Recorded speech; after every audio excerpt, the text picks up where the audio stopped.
দর্শক, জাতীয় সংসদে বিএনপির বিশেষ বাছাই কমিটির বৈঠক শুরু হয়েছে রাত 8:30টায়। আর সেখানে আছেন আমাদের সহকর্মী মোহাম্মদ হুসাইন। সবশেষ তথ্য নিয়ে তিনি যুক্ত হচ্ছেন আমাদের সাথে।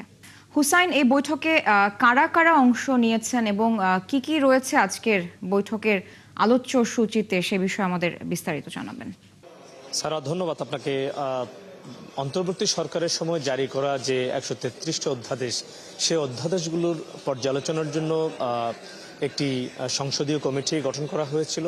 সংসদের প্রথম অধিবেশনেই সেই কমিটি গঠন করা হয়। সেই কমিটি এই অধ্যাদেশগুলো পর্যালোচনার জন্য আজকে একটি চূড়ান্ত সিদ্ধান্তে আসার কথা রয়েছে।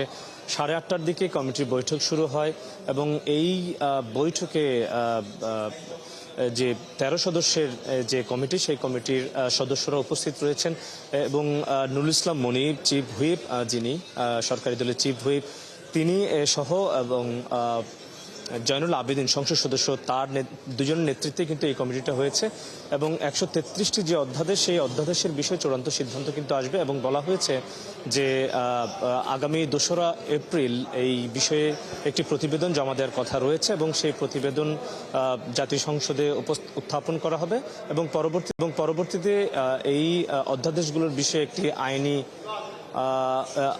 আইনি প্রক্রিয়ার মাধ্যমে কিভাবে অধ্যাদেশগুলো বাস্তবায়ন করা যায় সেই বিষয়গুলো সামনে আনা হবে। এছাড়া এই অধ্যাদেশে কিন্তু বাংলাদেশ ব্যাংক সহ গণভোট এবং সাইবার সুরক্ষা, পুলিশ সংস্কার কমিশন সহ বেশ কিছু গুরুত্বপূর্ণ বিষয় রয়েছে। আজকেই এই কমিটির একটা চূড়ান্ত সিদ্ধান্ত আসার কথা রয়েছে।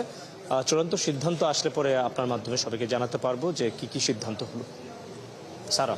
জি মোহাম্মদ, তখন নিশ্চয়ই আবার আপনার সাথে আমরা যুক্ত হব এবং আপনার মাধ্যমে আমাদের দর্শকদের সেখানকার আপডেট জানাবো। দর্শক, যুক্ত ছিলেন সহকর্মী মোহাম্মদ হুসাইন।